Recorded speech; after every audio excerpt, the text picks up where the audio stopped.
کہ ان کی زبان سے کلمات کیسے نکلتے ہیں، یہ الفاظ کیسے نکالتے ہیں. اگر یہ اللہ کی ناشکری کرتے ہیں، اگر یہ اپنی زبان سے غلط الفاظ نکالتے ہیں تو سمجھ لینا یہ اللہ کا شکر ادا نہیں کیا، یہ صابر نہیں ہے. اے میرے مولا پھر ہم کیسے پہچانیں گے؟ اللہ فرماتا ہے الذین اذا اصابتهم مصیبہ قالوا انا للہ و انا الیہ راجعون. اے میرے بندو اگر ان کو جب کوئی مصیبت پہنچے تو میرے صبر کرنے والے جو بندے ہوتے ہیں ان کی زبان سے کوئی غلط کلمات نہیں نکلتے، ان کی زبان سے کوئی غلط الفاظ نہیں نکلتے. اے مولا تو پھر تیرے صابر بندے کہتے کیا ہے، تیرے نیک بندے کہتے کیا ہے؟ تو اللہ جواب دیتا ہے قالوا انا للہ و انا الیہ راجعون. میرے جو صبر کرنے والے بندے ہوتے ہیں وہ کسی کو گالیاں نہیں دیتے، وہ کسی کو بدتمیز نہیں بولتے، وہ کسی پر تہمت نہیں لگاتے، وہ کسی کی غیبت نہیں کرتے ہیں، بلکہ جب ان کے یہاں پر انتقال ہوتا ہے قالوا تو وہ یہ پڑھتے ہیں انا للہ و انا الیہ راجعون. اے مولا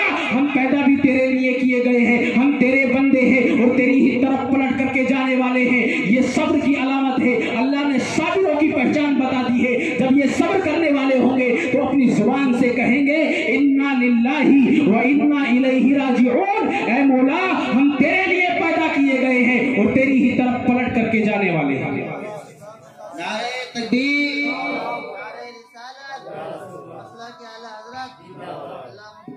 یہ صبر کی علامت ہے.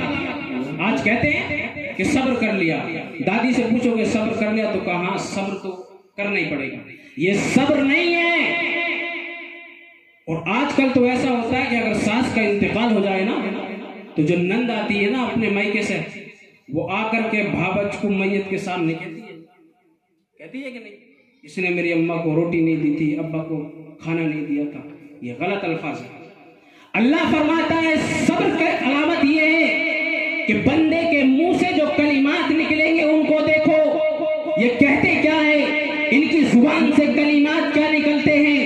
ایسے تو سب کہتے ہیں ہم نے صبر کر لیا، لیکن صبر کی پہچان بندے کے الفاظ سے ہوگی، اس کی زبان سے کلمات کیا نکل رہے ہیں. اگر یہ دعا پڑھتے ہیں انا للہ و انا الیہ راجعون، میرے جو صبر کرنے والے بندے ہوں گے وہ کسی کو غلط نہیں بولیں گے، بلکہ جب انہیں کوئی مصیبت پہنچے گی وہ یہی پڑھیں گے انا للہ و انا الیہ راجعون.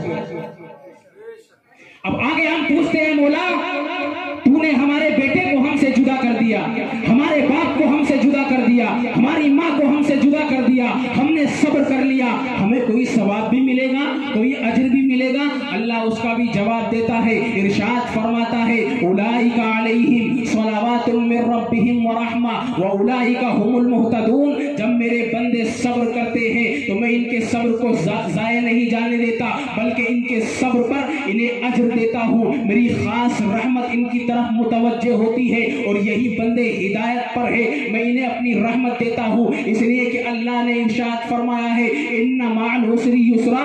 جب میں اپنے بندے کو کوئی تکلیف دیتا ہوں، کوئی پریشانی دیتا ہوں تو میں اسے پریشانی میں چھوڑتا نہیں ہوں، بلکہ اس پریشانی کے بعد میں اپنی خاص رحمت کے ساتھ اس کی طرف متوجہ. لیکن شرط یہ ہے کہ صبر کرو. آج ہوتا یہ ہے کہ جیسے ہی انتقال ہوتا ہے ہماری زبانوں سے کلمات ایسے نکلتے ہیں، ایسے کلمات نکلتے ہیں کہ اس سے میت کو بھی تکلیف ہوتی ہے اور میت کے گھر والوں کو بھی تکلیف ہوتی ہے. اللہ کے نبی نے 1400 سال پہلے اس کا علاج بتا دیا. اللہ کے رسول فرماتے ہیں ان اصابک شیء فلا تقل لو انی فعلت کذا وکذا ولکن قل قدر اللہ وما شاء فعل. اللہ کے نبی فرماتے ہیں کہ جب تمہیں کوئی مصیبت پہنچے تو یہ نہ کہو لو انی فعلت کذا وکذا، اگر میں ایسا کر لیتا تو ایسا ہو جاتا، اگر میں ایسا کر لیتا تو ایسا ہو جاتا. اس لیے کہ بندہ سوچتا ہے، بندہ یہ سمجھتا ہے، اور اسی اگر مگر سے آج کل گھر میں جھگڑے ہوتے ہیں، اسی اگر مگر سے لڑائیاں ہوتی ہے. نبی نے 1400 سال پہلے اس کا علاج بتا دیا کہ جب تم کو کوئی مصیبت پہنچے تو تم یہ نہ کہو کہ اگر میں ایسا کر لیتا تو ایسا ہو جاتا، اگر میں یہ کر لیتا تو یہ ہو جاتا. اس لیے کہ اللہ نے جب بندے کا وقت مقرر کر دیا ہے تو چاہے تم جو کر لیتے کچھ بھی ہونے والا نہیں ہے. اس لیے کہ اللہ نے فرما دیا وَلِكُلِّ أُمَّةٍ أَجَلٌ فَإِذَا جَاءَ أَجَلُهُمْ لَا يَسْتَأْخِرُونَ سَاعَةً وَلَا يَسْتَقْدِمُونَ. ہم نے ہر بندے کی موت کا وقت متعین کر دیا ہے اور نہ جب اس کی موت کا وقت آ جاتا ہے تو اس کی موت نہ ایک گھڑی آگے ہو سکتی ہے نہ پیچھے ہو سکتی ہے. اس لیے اللہ کے نبی نے فرمایا ہے تم اگر مگر نہ کرو کہ اگر ایک دن پہلے علاج ہو جاتا, اگر 2 دن پہلے ہاسپٹل لے جاتے, اگر 3 دن پہلے ہاسپٹل لے جاتے تو بچہ بچ جاتا, مریض بچ جاتا. یہ غلط ہے. نبی نے 1400 سال پہلے منع کر دیا اگر تم کو کوئی مصیبت پہنچے تو تم یہ نہ کہو لو انی فعلت کذا و کذا, اگر میں ایسا کر لیتا تو